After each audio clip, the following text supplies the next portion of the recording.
very fun.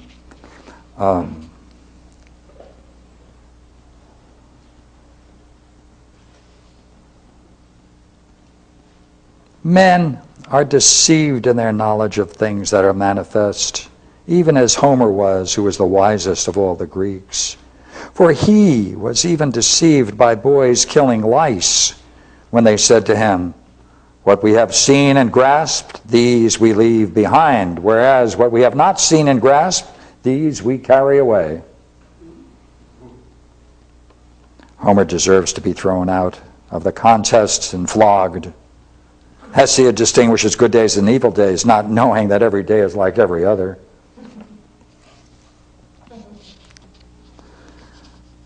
Human nature has no real understanding, only the divine nature has it. Man is not rational. There is intelligence only in what encompasses him. Now, the negative side, people, they pray to images, much as if they were to talk to houses, for they do not know what gods and heroes are. Night walkers, magicians, Bacchanites, revelers, participants in the mysteries, what are regarded as mysteries among men are unholy rituals. So he has many of these. Although it's better to hide our ignorance, this is hard to do when we relax over wine. A foolish man is a flutter at every word. Fools, although they hear, are like the deaf. To them, the adage applies that when present, they're really absent. Bigotry, sacred disease, inflicts all men. So he has all of these epigrammatic statements, and they multiply the work, but they make fun of the other side by 3 and 4. Now, if you are convinced by my quotes and my references to our good friend Heraclitus, I would now like to do something else. I would now like to look at Aristotle. And you are now going to be given, these are the set of terms and ideas from Aristotle.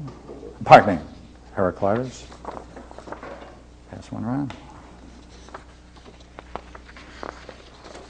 Two there. I'll give you one here. Come on.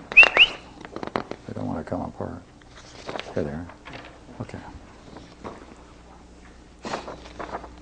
Now, most people understanding of Homer, there I go again. Heraclitus is drawn from our friend Aristotle.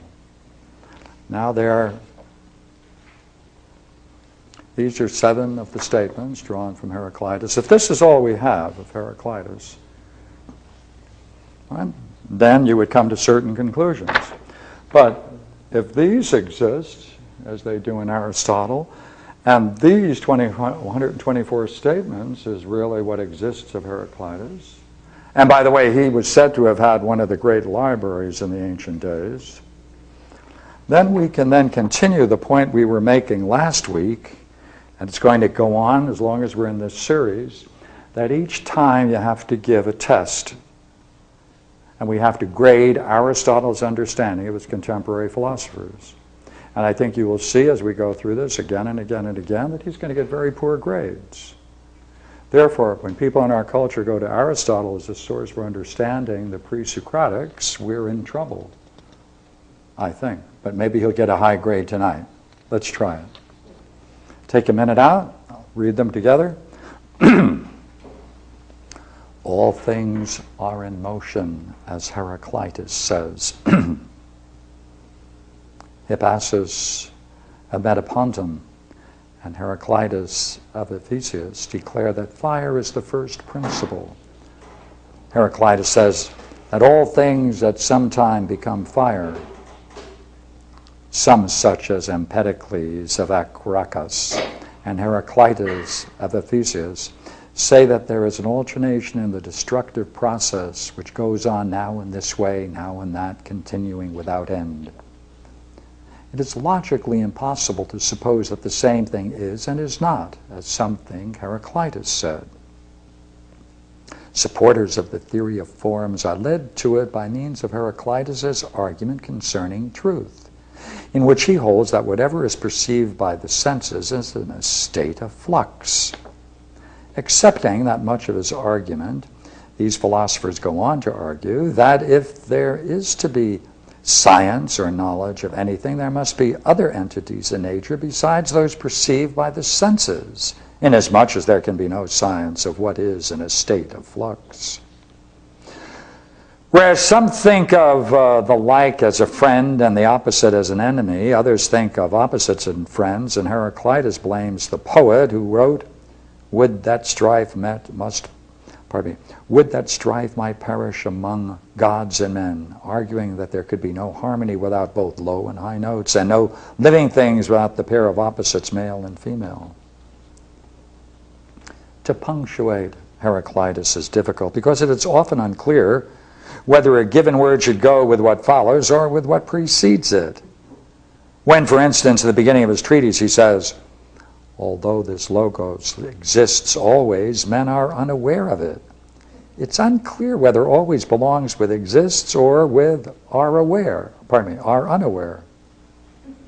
Now, going back, as you consider this, Aristotle is your student. He just studied Heraclitus here tonight, and this is his paper on Heraclitus.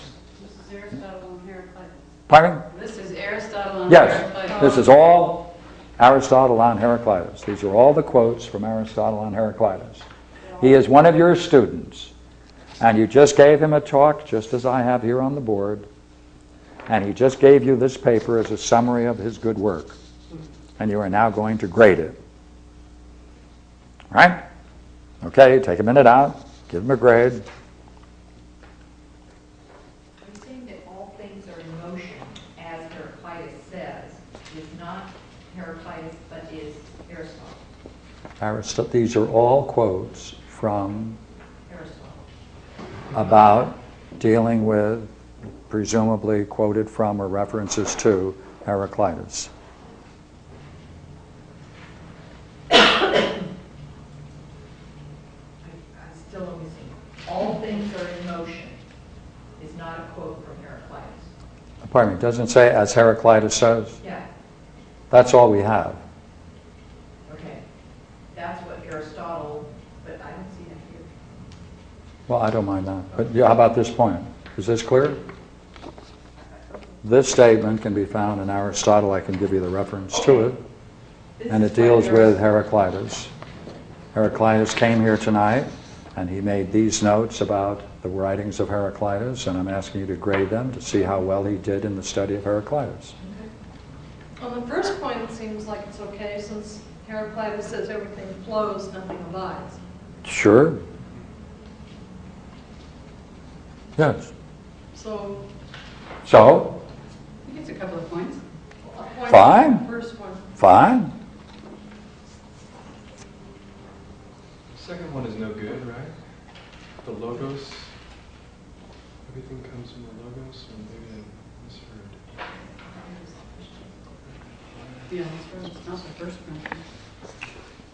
Well, the point that you're raising is this one, see? What is meant by first principle?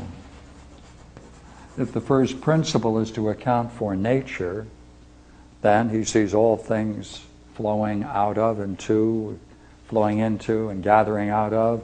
That's certainly some idea that he has about what takes place in nature, but it's not the principle that explains fire. So you might say that is the first principle, fire in nature, but it doesn't account for the dynamics found in nature, the dynamics of fire that must go behind it, as it were. So if you, pardon me? So the real first